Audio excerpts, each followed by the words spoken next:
Buenos días y bienvenidos a Ampliación de Noticias. Son las 8:06 de la mañana del jueves 28 de marzo. Comenzamos nuestro programa con Patricia del Río.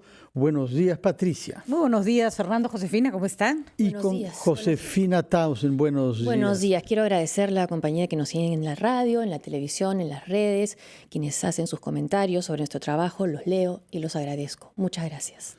Bueno, antes de entrar a nuestros temas, vamos a rendir un pequeño homenaje a nuestro compatriota Mario Vargas Llosa, que hoy cumple 83 años de vida. Lo hemos visto el día de ayer en el Congreso Internacional de la Lengua, combativo, como siempre, en primer lugar contra el presidente mexicano Manuel Antonio López Obrador, y también anunciando, fuera de los protocolos, que Arequipa será la próxima sede del Congreso Internacional de la Lengua Española. Ahora bien, pasamos a nuestras realidades rugosas de todos los días y particularmente a un hecho que nos ha conmocionado, que es la violación colectiva en Ica de una joven de 19 años. Tomamos contacto por eso con el fiscal adjunto provincial de Parcona Ica, el señor Miguel Morán. Buenos días, señor fiscal. Buenos días, ¿cómo están? Señor Morán, sí, buenos días.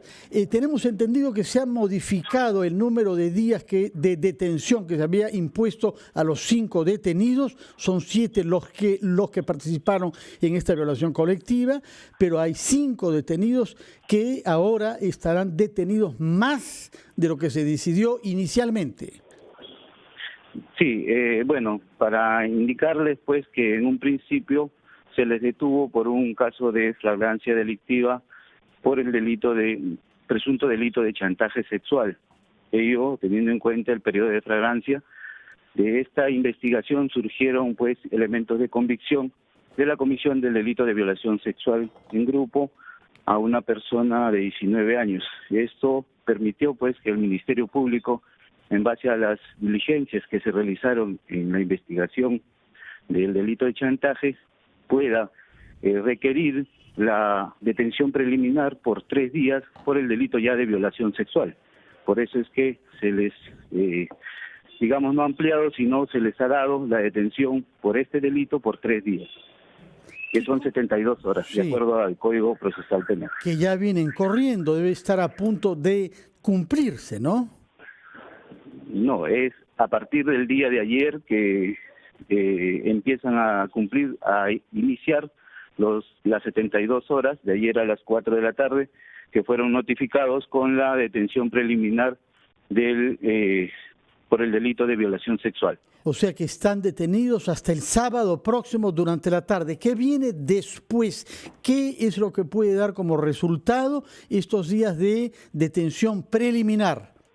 Bueno, en estos momentos yo me estoy dirigiendo a las oficinas de DEPINCRI, que es una unidad especializada para efecto de poder continuar pues con las diligencias como son la visualización de videos, lectura de celulares que le fueron incautados a 3 de estos sujetos y luego recabar los resultados de las pericias psicológicas tanto de la parte agraviada como de las personas que han sido detenidas. Ahora, señor fiscal, estoy leyendo un cable de Andina y donde se informa que 3 de los implicados en este hecho cuentan con denuncias por violencia familiar, tráfico ilícito de drogas y hurto agravado. ¿Usted puede confirmar esta información? Y de ser así, ¿por qué estaban enfrentando sus procesos en libertad? Bueno, es parte de la investigación recabar los antecedentes policiales, penales y judiciales que ellos tengan. ¿Tenían antecedentes penales? Eso es lo que es parte de la investigación, como le digo, se están recabando para verificar pues qué delito, la magnitud de los delitos que habrían cometido en esas oportunidades y si pues estarían cumpliendo alguna sentencia de manera en libertad, en libertad, o si están todavía en proceso. Eso es lo que se están recabando. ¿Todavía no tiene la confirmación de si han sido procesados por tráfico ilícito?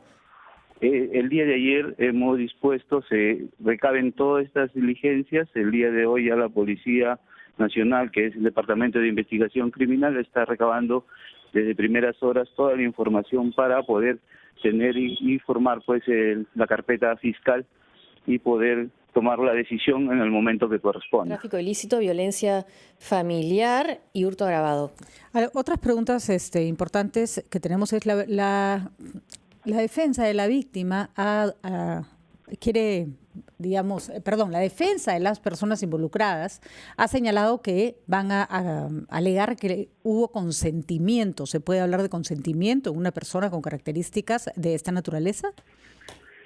Nosotros estamos postulando, el Ministerio Público está postulando el delito de violación sexual por persona en incapacidad de dar su libre consentimiento. Uh-huh.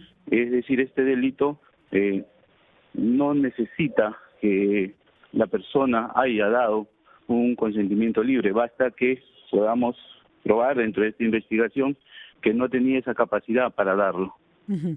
Y otro aspecto que también parece preocupante es que esta persona, esta mujer, estuvo en un hospital del Estado, dio a luz a una pequeña que hoy día tiene 6 meses y no se tomó en su momento ninguna medida. Una persona claramente con su discapacidad llega a un hospital embarazada y no hay ningún protocolo para que alguien revise si ese embarazo es producto de una violación o de un abuso.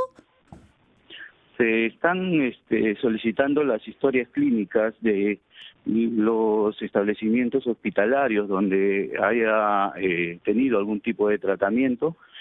Si de ello se advierte algún incumplimiento de función por alguna autoridad, pues se tendrán que remitir las copias correspondientes. Pero, para doctor, que en un proceso se pueda investigar. Es que lo que pasa es que el doctor es una persona con una esquizofrenia diagnosticada. La esquizofrenia no es algo que uno pueda esconder, digamos. ¿Cuál es el protocolo que se sigue en caso una persona con discapacidad va a un hospital a dar a luz? Cuéntenos usted, ya independientemente de este caso, ¿qué es lo que debiera hacerse? ¿No? El protocolo es que el profesional que la atiende a estas personas, si advierte la discapacidad, tiene la obligación pues de comunicar inmediatamente a la Policía Nacional, a la Fiscalía, para que se pueda abrir una investigación en torno a estos hechos. Entendemos que la hija de esta señora podría ir a un albergue. ¿Ustedes podrían extender la investigación para averiguar en qué condiciones produjo este embarazo? De hecho, ¿no? Si se advierten ellos, se tendrían que remitir copias para aperturar una investigación respecto a estos hechos. ¿Cuánto tiempo debería durar un juicio de esta naturaleza? Bueno, el juicio no le podría decir. Nosotros tenemos una investigación. La investigación preparatoria dura 120 días y prorrogable por 60 más para poder cumplir con todas las diligencias. Fiscal Morán, ¿qué pena puede corresponder a estos violadores? Tratándose, uno, de una violación colectiva, dos, cometida contra una persona con particularidades mentales y tercero, aparentemente, con difusión de sus repugnantes actos en redes sociales. La pena privativa de libertad por el delito de violación de persona en incapacidad de dar su libre consentimiento tiene una pena entre 20 y 25 años. Las agravantes se van a determinar pues en el curso de la investigación. De existir las mismas, se tendrían que establecer en este margen de pena. De acuerdo, entonces quedamos en la expectativa. Por lo que hemos comprendido, el sábado a las 4 de la tarde vencen estos 3 días de impuestos de detención preliminar. Sabremos ahí qué es lo que decide la Fiscalía. Muchas gracias, señor Miguel Ángel Morán Hernández. Recuerdo que usted es fiscal adjunto provincial en Ica. Son las 8:15 de la mañana, hacemos una primera pausa y regresamos a Ampliación de Noticias.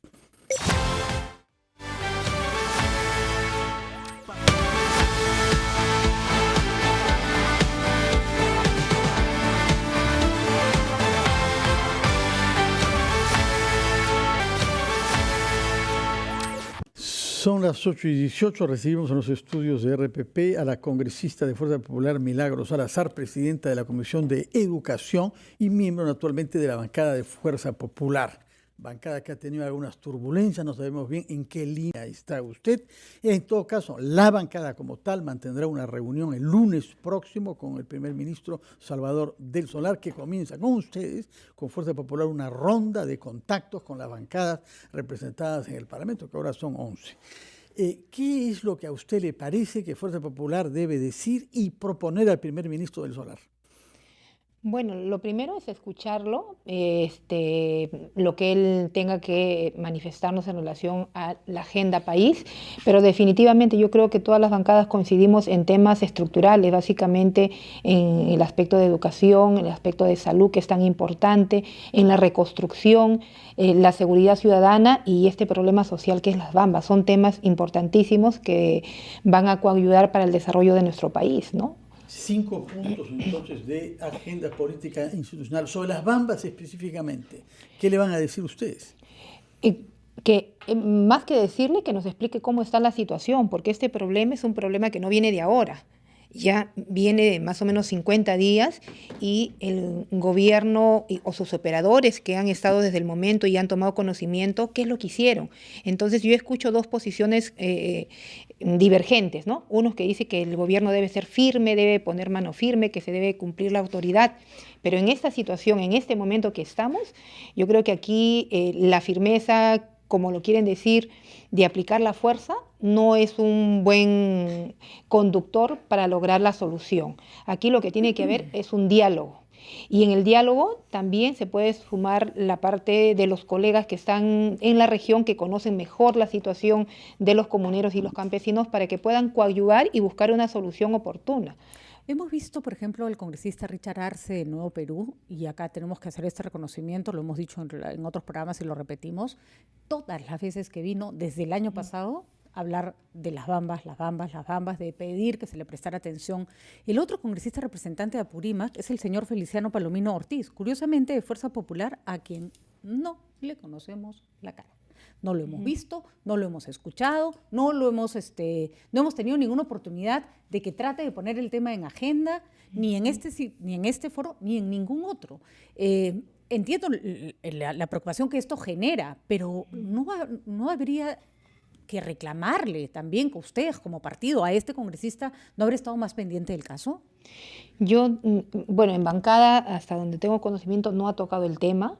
No sé si de manera oficial, porque nosotros como congresistas, cuando vamos a la semana de representación o una situación particular, nos acercamos a conversar con los ministros, elevamos documentación. No sé si lo ha hecho de manera formal o simplemente hay dos posiciones: de hacerlo de manera formal por conducto regular o hacer una posición externa, ¿no? A través de unas declaraciones. No lo sé, yo desconozco, pero sí es un tema importante que no solamente debe involucrar a los congresistas de la región, sino que a todos nosotros nos debe llamar la atención. De la región, ¿no? Y tener que reflexionar. Van a semana de representación, sí. Y la idea es justamente ir a donde hay un conflicto, donde hay un problema, ¿no? En todo caso hay una tarea pendiente ahí, que le rinda cuentas por lo menos a ustedes y después al país, ¿no? Sí, es importante ver la posición que él tiene, porque él es de esta región y debe conocer los detalles que nosotros desconocemos. Entonces es importante que nosotros en este momento sumemos más que restemos en una situación tan delicada para el país, porque lo que no queremos es que se repita un baguazo, porque ya hemos escuchado algunos audios y lamentablemente en esta situación de conflictos siempre los perjudicados van a ser los comuneros y el país en relación a ello, ¿no? Entonces yo espero que los colegas y toda la clase política esté a la calma, no asusemos más y que busquemos un diálogo para solucionar y entendamos también que los campesinos tienen un derecho de ser escuchados y a ser atendidos. Sobre el tema de la educación que usted ha mencionado como crucial en esta presentación del Gabinete del Solar, usted ha respaldado al movimiento Con Mis Hijos No Te Metan, y No Te Metas incluso tiene algún tuit que dice no a la ideología de género. El primer ministro ha dicho que no existe la ideología de género, que se habla de un enfoque de género, de temas de paridad. ¿Cómo darle el voto de confianza a una persona que ha declarado esto? ¿Usted está en contra de esas opiniones? Bueno, nuestras posiciones personales son, como se dice, personales. Aquí yo represento a la presidenta de la Comisión de Educación, donde tengo que escuchar a todos mis colegas y tenemos que tomar posiciones. Al ministro del Solar también igual, él tiene posiciones que de repente podría no darle el voto de comparto. confianza aunque no comparte esa opinión sobre el enfoque de género. Lo que yo doy el voto de confianza no a la persona, sino al proyecto que él representa. Y el proyecto que representa es un currículum escolar con enfoque de género. Vamos a esperar cuál es la presentación. O sea, yo no me puedo adelantar porque he escuchado en diferentes oportunidades opiniones personales, pero no como premier. Entonces, yo creo que siendo responsables y siendo consecuentes, hay que escucharlo, cuál es la propuesta, si va a tener una reunión con nuestra bancada, conversaremos, ponemos temas en el tapete y en función a ello decidiremos. Sobre la educación, ¿por qué buscar reponer a más de 10.000 profesores, directores y subdirectores de colegios que fueron jalados en la evaluación o que no se presentaron siquiera a ser evaluados? ¿Qué ejemplo le estamos dando a nuestros niños de reponer a directores jalados o que no se presentaron siquiera al examen? Sí. Aquí, Josefina, quiero hacer una aclaración, porque aquí hay un error.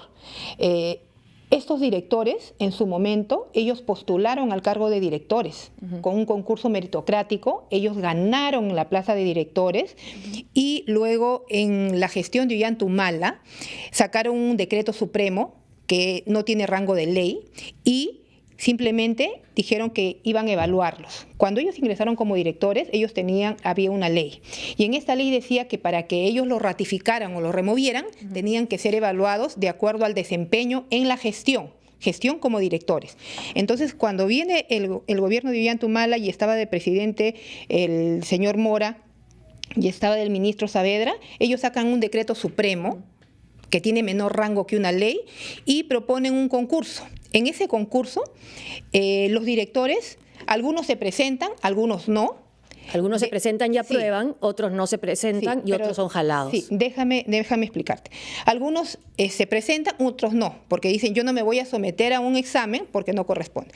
De ese grupo que se presentaron, fueron más o menos de 3.700 y pico que aprobaron el examen, pero ese examen no era una evaluación de desempeño en relación a la gestión como directores, sino era una evaluación de conocimiento para docente de aula. Entonces, cuando estos docentes que desaprobaron, entre comillas, esta evaluación de conocimiento para aula, no para gestión como directores, ellos quieren regresar a su plaza. A directores. Sí, sus plazas ya están. Los que no pudieron ser aprobados como maestros van a ser directores, o sea, promovidos. No. Cuando ellos quieren regresar a su plaza como docentes, ni siquiera tenían su plaza, porque sus plazas ya fueron ocupadas por otras personas. Van a regresar, o sea, la propuesta es que regresen entonces a directores y subdirectores. Déjame que termine de cerrar la idea. Luego hay un grupo de 500 más o menos, hasta donde yo tengo conocido, 500 profesores, directores, que fueron al Poder Judicial y el Poder Judicial les dio la razón, porque fueron vulnerados en sus derechos, fueron vulnerados en el proceso de evaluación. Entonces no es como dicen que, lógicamente, Mora y Saavedra pues dicen, no, sí, que quieren devolverles un derecho a personas que no calificaron. Lo que no cuentan es la otra parte. ¿Y qué va a pasar con los profesores que estaban en esos puestos, con los que estaban de directores en esos puestos? No, aquí mira, ve, y la propuesta, esta es una propuesta multipartidaria, no es una propuesta... La ministra no está a favor, el ministerio no está a favor de esa reposición. Y también hablando de ejemplos para nuestros niños, ¿no? ¿Cómo ser un ejemplo, congresistas que insultan, ¿no? Que dicen inepto, ineficaz y que son respaldados por compañeros de su propia bancada? Por ejemplo, usted ha respaldado a la señora Bartra. Mira, yo respaldo y reconozco en Rosa Bartra que ella es consecuente con lo que dice, con lo que hace y con lo que piensa. ¿Consecuente en decir que no es insulto, ineficaz, déjame ineptitud? explicar, Josefina. Yo la respeto y considero que ella tiene esa posición. Y es consecuente con lo que dice, y con lo que hace y con lo que piensa. Pero ¿es un insulto o no es un insulto decir inepto al presidente de la República? Y lo otro es que ella ha cuestionado la gestión del Ejecutivo, la gestión de las carteras usted le ha dicho ministeriales. malnacido, lo que pasa es que lo ha hecho en público y usted le dijo malnacido al presidente de la República y lo que luego dijo se disculpó, dijo además ha sido en privado, pero si esto hubiera sido hecho en público, eso sería diferente. Lo que ha hecho la señora Bartra ha sido en público. La gestión de este gobierno es ineficiente. Y hay que reconocerlo. El tema, a mí me preocupa mucho el definir el tema del insulto, porque, por ejemplo, yo he entrevistado a la señora Bartra, se molestó por una pregunta que le hice sobre la universidad, el rector que tenía esa universidad que estaba sentenciado, y ella le ha dado me gusta a un tuit de una persona que me llama cretina. ¿Eso le parece que es consecuente con un congresista de la República? Con ninguna persona, Josefina, ninguna persona puede agredir a otra, ¿no? Entonces cada uno responde por sus actos. Pero yo no he respaldado algunos actos de la señora Bartra, me está diciendo que es consecuente. No, yo lo que estoy diciendo, cada uno responde por sus actos. Yo no puedo estar detrás de cada congresista y yo no puedo asumir una responsabilidad que no me corresponde. Yo asumo mis actos y yo doy la cara de las cosas que yo hago. En ese sentido. Ahora, yo creo que las agresiones sin valores. Las agresiones no pueden ser respaldadas para ninguna persona. Eso no puede ser, porque debemos irnos al fondo, no a la forma. Pero es importante la forma también, porque estamos hablando de no confrontar para seguir avanzando y para que se pueda tener un país con desarrollo, que es lo que todos queremos. Claro, entonces empecemos por el presidente de la República, que él nos representa. Él representa al Perú.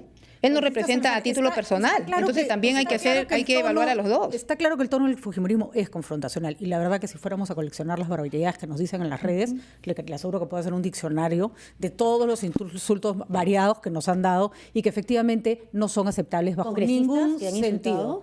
¿Ah? Congresistas que han insultado en las redes. Sí. Por supuesto, Josefina. Mal, pues, por por supuesto, desde mucho antes. Claro.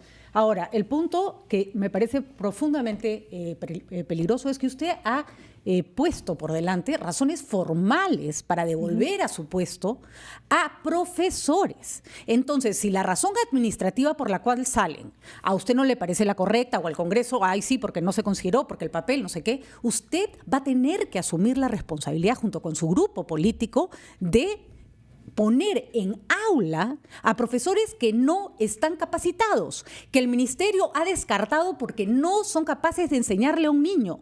¿Cómo va usted a cargar con la responsabilidad de que ese chico salga del colegio sin saber leer, sin saber escribir? Porque el profesor que usted ha decidido que ha sido mal sacado del ministerio, usando criterios que no tienen nada que ver con su capacidad educativa, lo va a reponer. A la dirección, ¿no? No al aula, ¿no? No es una evaluación para docente de aula, es para dirección. Entonces el director del colegio no tiene ninguna injerencia sobre la calidad educativa de su colegio. Mire, yo les digo... Señora Salazar, más responsabilidad. disculpe usted, tenemos que ir a una pausa. Yo mando la pausa. Un ratito, por favor. Tienen más responsabilidad todavía que el profesor, porque son los que evalúan la capacidad de sus profesores dentro del aula. Disculpa, Fernando. No, quería darle tiempo a la señora Salazar. Después de una pausa, tómese el tiempo y va a dar una respuesta integral a las preguntas que se le han planteado sobre la reposición, en este caso no de directores, sino de maestros, que también han sido retirados por no cumplir con las exigencias académicas. 8:30, titulares de la media hora, y regresamos a nuestra entrevista con Milagros Salazar, congresista de Fuerza Popular.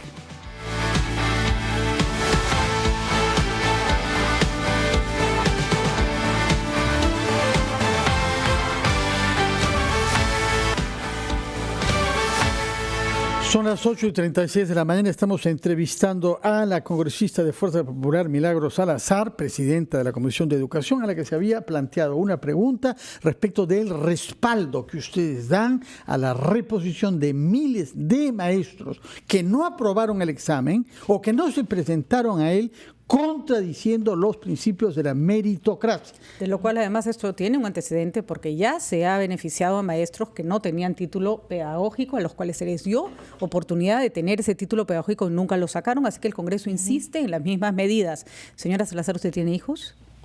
Sí. ¿Usted le gustaría que el director del colegio de su hijo o el profesor que se pare en aula haya jalado los exámenes para ejercer esos cargos? Patricia, yo sé... Como padre de familia, sí. Disculpe, última pregunta. Sí. ¿Se quedaría usted tranquila si sabe que la persona que va a asumir a la dirección del colegio de su hijo o que va a estar en aula jaló en sus exámenes? Patricia, yo entiendo tu posición y la respeto, pero no la comparto. Mi posición, perdón, es la posición del gobierno que los había separado de su aula. Esto no es un tema de opiniones personales, congresistas Salazar. Este es un tema de una disposición del gobierno para preservar la buena educación de los chicos. ¿Ok? Sí. Partamos de ese punto, por favor. Ya, entonces, esa posición no es la correcta. Esa posición hemos tratado de conversar con el Minedo y buscar una salida. Y aquí lo que se pide, ciertos requisitos, no es que todos los directores que han sido sacados de su cargo van a ingresar. Tienen ciertos requisitos, tiene que haber una meritocracia, tiene que tener título profesional, tiene que no tener ninguna sentencia. No han pasado el examen.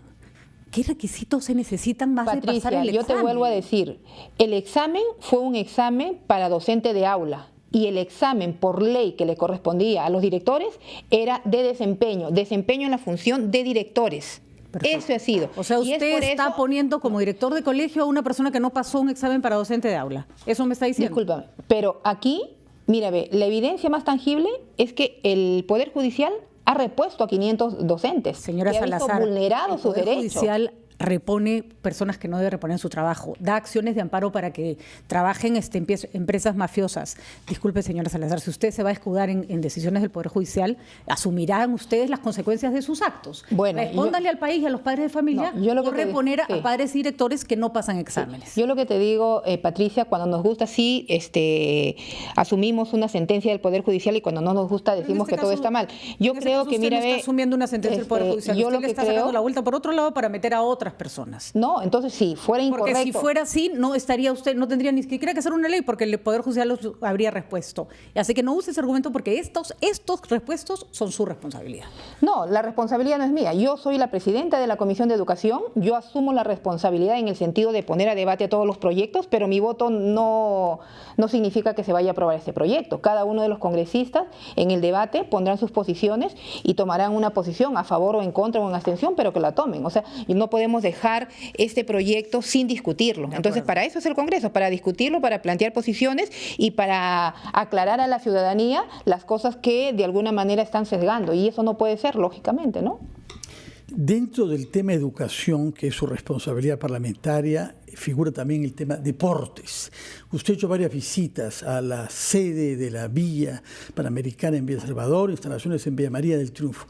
¿Qué lecciones debemos sacar de lo bien que se está llevando a cabo la preparación de los Juegos Panamericanos en contraste con otros grandes operativos del Estado? Sí, el trabajo de la infraestructura está avanzado casi al 80-90% en las sedes. Hemos ido a la sede del Callao, en la Villa Deportiva, a Villa El Salvador, Villa María del Triunfo, y verdaderamente este convenio de gobierno a gobierno ha demostrado que sí se puede hacer una gestión de manera transparente. Han habido observaciones en su momento de la Contraloría, dos observaciones en su momento. Hemos hecho el seguimiento, han sido levantadas las observaciones y yo personalmente estaba incrédula de que se podía cumplir en los tiempos porque solamente teníamos prácticamente un año y en ese año se ha podido avanzar en este convenio de gobierno a gobierno, inclusive en algunos proyectos se ha ahorrado un presupuesto considerable. Y la infraestructura, en este momento hemos ido el día lunes hemos ido con los colegas de la Comisión de Educación y nos hemos quedado sorprendidos por el avance y aparte también por el legado que va a quedar. El legado que va a quedar, se va a incrementar la valorización de la zona, van a generar puestos de trabajo, hay una rentabilidad social que va a haber y hay que reconocer y felicitar las cosas buenas que se hacen, ¿no? Se habla de una división en el fujimorismo, de dos fracciones. En una estaría Rosa Bartra, Cecilia Chacón, usted, la otra estaría representada por la señora Úrsula Letona, por la señora Aramayo. Cuéntenos, ¿qué hay ahí? ¿Qué está pasando ahí? Porque se siente que hay ciertas diferencias con respecto al caso de la señora Bartra, que le comentaba a Josefina, efectivamente las posiciones no han sido iguales en todos los casos, ¿no? ¿Hay una suerte de conflicto interior a raíz de la falta de liderazgo porque no está Keiko Fujimori? No, lo que sucede es que tenemos posiciones y cada uno defiende su posición. Pero antes no era así, ¿eh? Antes era todos la mototaxi, Pracatán, todos votaban en el mismo sentido, aplaudían a la misma vez, se paraban, se sentaban. Eso ya no pasa, ¿no? No, lo que sucede es que cuando nosotros discutimos un tema en bancada y tomamos una posición, nosotros somos respetuosas de las votaciones. Así a veces perdamos o ganemos. ¿Hay una posición unánime sobre el caso de Kenji Fujimori? No lo hemos tocado en bancada. ¿No tocar un tema como el de Kenji Fujimori? No lo hemos tocado en bancada. Hay un pedido para que sea debatido en el Pleno, más de 50 congresistas, y no lo tocan todavía el congresista más votado. No lo hemos tocado en bancada. Los temas de, justo Keiko siempre dijo, sus temas familiares, sus temas personales, esa parte. No es un tema en el caso de Kenji Fujimori todavía no ha llegado oficialmente un pedido para poder nosotros tocarlo y ponerlo en la agenda. No es un tema familiar, es un tema político, el regreso de Kenji Fujimori. Sí, pero oficialmente no hay ninguna puesta en agenda para nosotros tocarlo como bancada. ¿Y usted considera que debe ser puesto en agenda? Eso ya está a potestad del presidente, ¿no? Del presidente del Congreso. Pero él ustedes, sí considera. Por ejemplo, que tienen unos votos importantes en el Congreso, ¿consideran que debe agendarlo, debe ponerlo en agenda? Bueno, esa es la potestad del presidente. Si él considera ponerlo, tendremos que discutirlo, tenemos que tener un debate interno y tomaremos una posición. ¿Y la voluntad política es que se vea cuanto antes? Personalmente, yo espero que se vea en el Poder Judicial, y si el presidente lo tiene que poner, que lo ponga. ¿Usted ha hablado con Keiko Fujimori recientemente? ¿La ha ido a visitar? No, en una semana o 10 días creo que no la voy a ver. Y llegó a comentar que esta reunión familiar que se tuvo entre su padre y ella, ¿sabe usted si hubo alguna conversación sobre la posibilidad de un regreso de Kenyi? No. De ese tema no hemos tocado con Keiko, y ella siempre nos ha dicho sus temas familiares o personales, eso... Claro, son familiares, pero se trata de una conversación entre un expresidente y una lideresa política también, ¿no? Entendiendo el tema. Yo entiendo que es en el marco familiar y no en el marco político, ¿no? Señora Salazar, antes de que nos vence el tiempo, usted dijo que en la lista de temas que deben ser abordados con el primer ministro el lunes próximo figura las Bambas. Su posición sobre, por ejemplo, aspectos como el bloqueo de la carretera y los actos de violencia que hemos visto ayer contra un helicóptero militar en el que intentaban partir en vuelo algunos ministros y otros funcionarios presentes en Apurímac. Sí, es lamentable esta situación, tenemos que rechazarlo de plano, cualquier agresión y cualquier riesgo de poner en vida a cualquier persona. Yo lo que llamaría es a la reflexión, al diálogo, porque con la fuerza no vamos a lograr nada. Y no queremos que se repita el baguazo.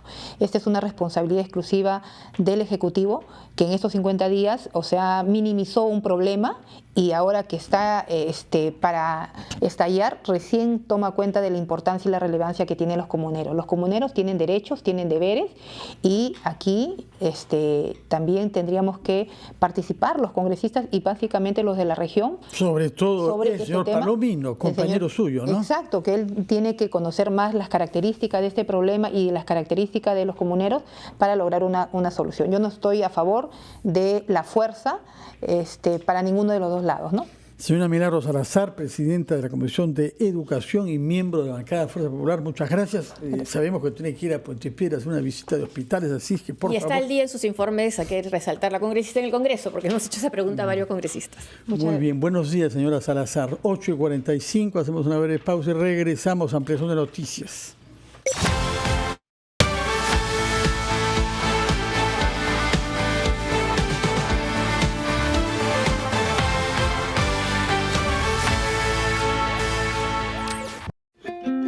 Ellas somos todos. Siguiendo el caso de la violación a esta persona con problemas mentales por parte de 7 sujetos, Andrea Mezquita está en Ica y nos trae detalles de cómo se va desarrollando este caso. ¿Cómo estás, Andrea? Muy buenos días.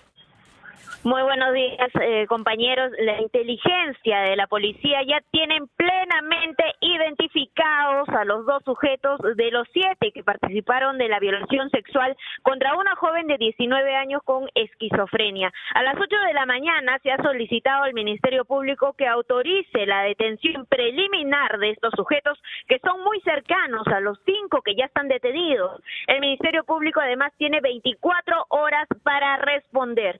Según información policial a la cual hemos podido tener acceso, a ellos ya no se le va a poder procesar por chantaje sexual, sino solo por violación sexual, porque es probable que ellos ya hayan borrado los videos que los comprometerían y que estarían en sus celulares. Y es más, nos dijeron que estos sujetos ya deben estar alertados y podrían haberse fugado de la provincia, y que lo más probable es que ingresen a la lista de los más buscados.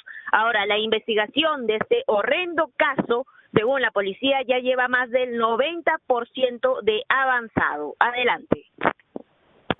Andrea, muchas gracias. Tomamos ahora contacto con Carlos Medina, quien se halla participando en una cobertura de las actividades que lleva a cabo el alcalde metropolitano de Lima, Jorge Muñoz. Carlos, buenos días.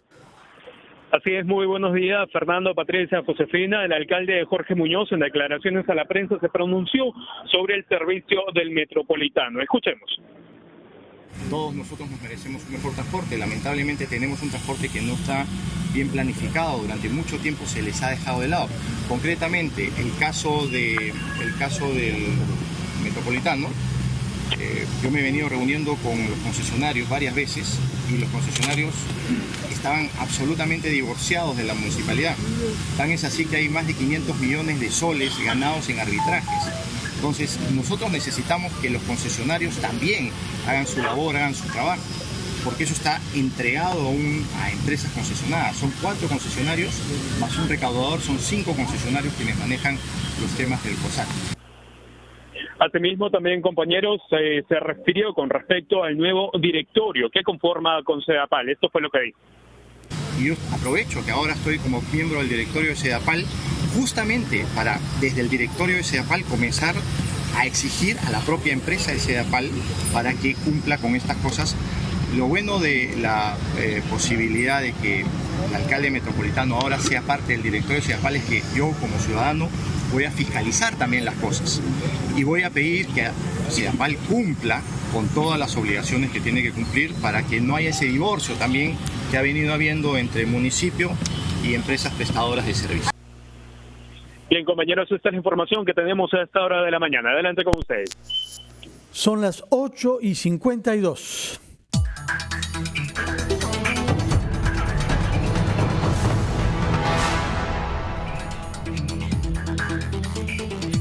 Como cada jueves, recibimos a David Hidalgo, periodista de investigación de Ojo Público, que, como cada semana, ha escogido frases pronunciadas durante los últimos días, en este caso por algunos políticos y algunos funcionarios. David, buenos días. ¿Qué has seleccionado esta semana? Bueno, nos tocan verificar 3 frases que en algunos casos son imprecisiones bastante notorias, como por ejemplo la primera fue una frase pronunciada por Marushka Chocobar, secretaria de Gobierno Digital de la PCM, quien en relación a las mejoras que viene implementando el Estado en materia de gobierno digital, dijo lo siguiente. Tenemos ya cerca de 23 ministerios que tienen ya una mesa de partes digitales. Falso. En principio no son 23 ministerios, sino 18, más la PCM.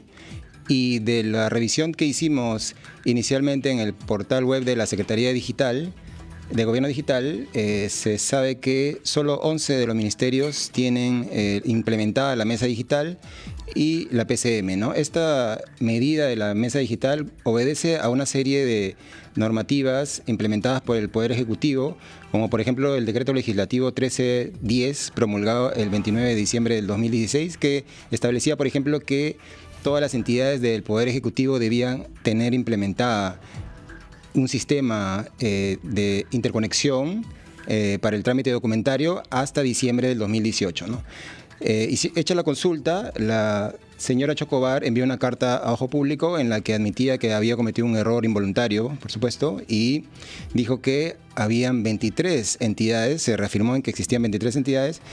En la lista que envió se confirmaba que eran 11 ministerios y la PCM. Y luego, a raíz de la consulta de Ojo Público, la Secretaría Digital hizo una actualización en su página web donde en realidad dice que son hasta incluso 24, incluyendo una unidad ejecutora. ¿Quiénes son estas entidades? Son como por ejemplo la OMPE, la OEFA, la RENIEC, el CENAMI. Y en la lista que envía la señora Chocobar se agrega también la Agencia de Promoción de la Inversión Privada, la Autoridad Portuaria Nacional y el Servicio Nacional de Áreas Protegidas por el Estado. En conclusión, hay 23 entidades, pero no son ministerios y son en realidad 11 los ministerios que han implementado esta medida, más la PCM. En consecuencia, estimamos que la afirmación es falsa. Doblemente, ¿no? Por el número de ministerios respecto a lo cual dijo que era un error y respecto del número de ellos que tienen ya implementada una Secretaría Digital. Sí, exactamente. Es casi la mitad, digamos, del número que ella mencionó originalmente, ¿no? Y por estas razones consideramos que es falsa. Apreciamos, sin embargo, que haya escrito reconociendo rápidamente que había cometido alguna imprecisión involuntaria, ¿no? Y además que es una iniciativa, por supuesto, interesante lo que se viene implementando en algunas instituciones. El tema está en que nosotros vamos a la precisión del detalle y en este caso no era preciso. Y la frase número 2 que has escogido ha sido pronunciada por un funcionario del Estado importante estos días. Sí, fue pronunciada por Carlos Neuhaus, presidente del Comité Organizador de los Panamericanos 2019, quien al explicar los desafíos que afrontó para llevar adelante las obras que han sido bastante complicadas, señaló lo siguiente. más de 16.000 millones de soles en obras paralizadas que no se pueden continuar. Verdadero.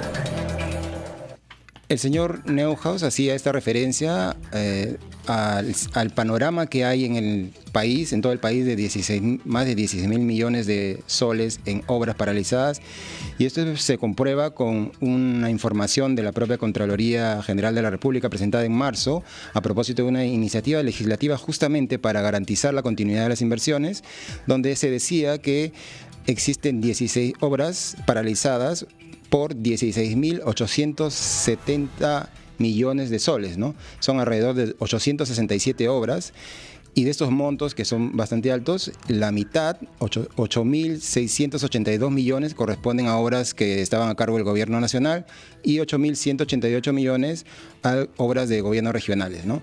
Las razones para que estas obras estén paralizadas son que están en arbitrajes con el Estado, o que se han encontrado deficiencias contractuales relacionadas a demoras y otros problemas, o que también en un menor porcentaje hay problemas presupuestales.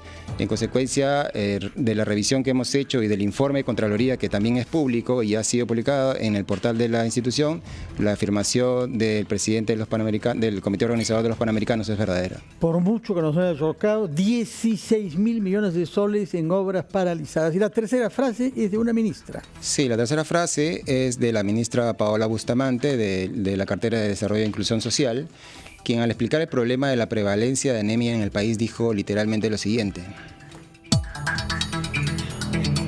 El porcentaje más alto de anemia está en la zona urbana, en Lima y en los niveles AB. Falso.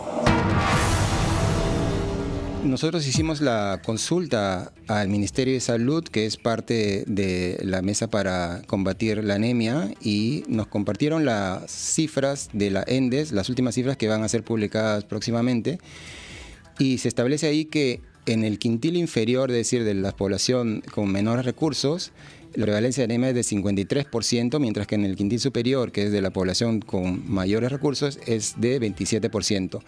Lo que hay que precisar aquí es que si bien en el quintil inferior, que es de menores recursos, se ha experimentado una reducción de 1.7%, en el quintil superior ha habido un aumento de 0.9%. Solamente ha habido esa diferencia, pero que en el panorama general no varía la situación de que entre los más pobres hay más prevalencia de anemia que en los sectores más acomodados.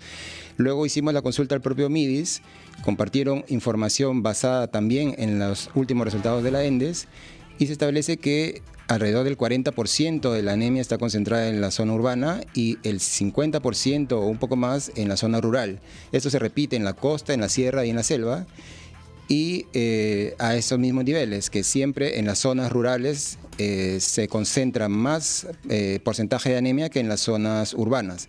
Hicimos la consulta del ex jefe del INEI, Farid Matuk, quien nos resumió la idea en una referencia de que en realidad la brecha entre los sectores acomodados y los sectores pobres en relación a la anemia es de 2-1, quiere decir que los ricos tienen la mitad de la anemia en promedio que los sectores más o menos favorecidos. La frase en consecuencia es inapelablemente falsa. En consecuencia la frase es falsa. Muchísimas gracias, David Hidalgo de Ojo Público, por haber seleccionado y chequeado 3 frases pronunciadas por altos funcionarios durante la semana en curso. Te vemos el próximo jueves con otra selección rigurosa. David, buenos días. Buenos días. 9 en punto, titulares de la hora, y regresamos a Ampliación de Noticias.